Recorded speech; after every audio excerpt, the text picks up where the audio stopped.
The formation of the Hunnic military state. In the year 215 BCE, the nomadic military state of the Huns was founded. The ruler of the nation was Tumen. Tumen had an heir named Bagtug, Modun. However, Tumen removed him from succession and sent him as a hostage to the neighboring Nukus, Uaji. Later, when the two nations became hostile, the Nukus Khan attempted to kill Modun. Modun, however, managed to seize one of the Nukus' swift horses and escaped back to the Huns. Modun Chanyu then entrusted him with command of 10,000 warriors. Modun invented the whistling arrow and commanded his troops, "Wherever I shoot my arrow, you must shoot as well. Whoever fails to do so will be executed." Once he shot his arrow at his own steed, and when some did not shoot, he immediately had them executed on the spot.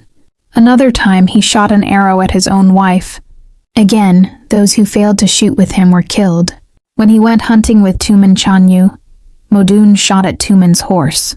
The soldiers shot along with him. Then Modun shot directly at Tumen himself, and his troops showered arrows, killing Modun Chanyu. Modun now knew that his army had become a disciplined force bound by strict order. Afterward, he executed Tumen's unyielding ministers, stepmothers and princes who had claims to the throne, thus seizing full authority. When news of Modun's enthronement reached the eastern Hu, Donghu, they sent envoys demanding his prized horse. His ministers protested. The sacred steed of the Khan must not be given away. But Modun replied, "They are our neighbors.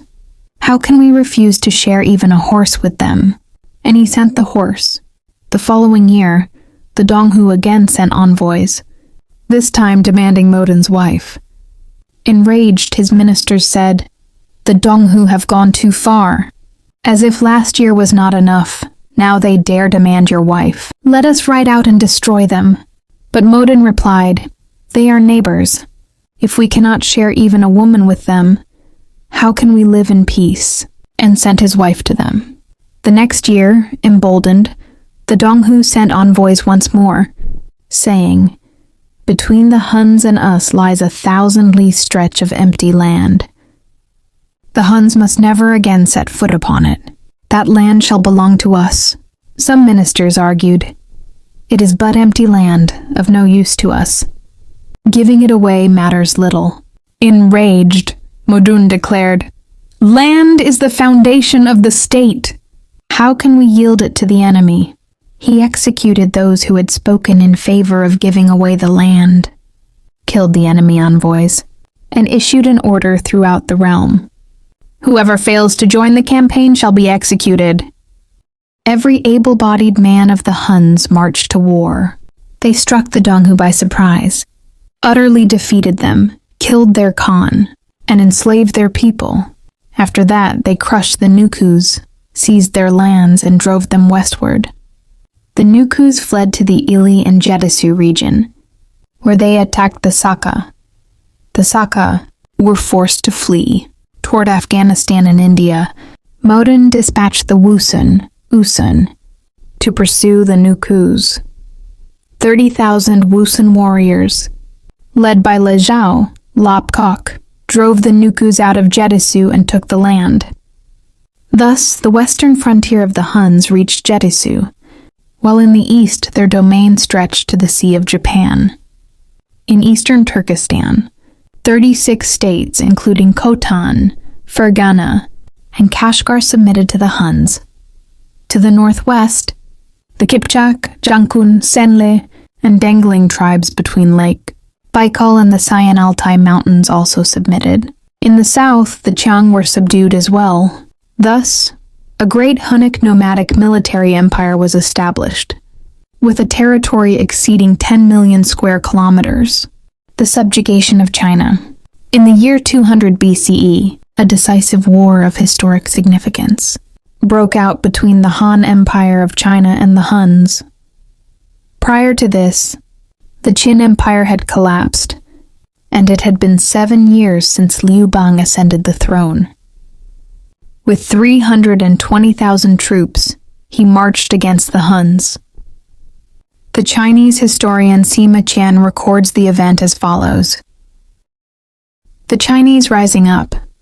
In the year 128 BCE, Emperor Hun Wudi, unable to endure the humiliation from the Huns any longer, resolved to go to war.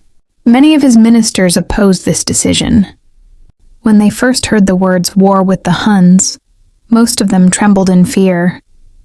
For 80 years of peace, the Han treasury had grown rich, and relying on this strong economy, the emperor chose the path of war to free themselves from Hun domination.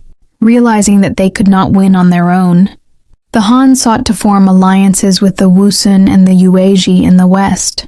In 128 BCE, an army of 150,000, led by Wei Qing and Huo Qubing, marched against the Huns. Han records describe the battle as a great victory over 70,000. Hun soldiers were killed, but the Han also lost 70 to 80,000 men. In truth, this was a stalemate, a clash that can be seen as a struggle for independence. After this, the Huns, who had long relied on plundering the Han for survival, faced growing economic hardship.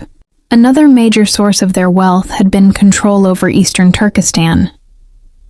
To weaken them further, the Han allied with the Wusun, sparking battles with the Huns over control of eastern Turkestan. These struggles eventually led to the gradual decline of the Huns.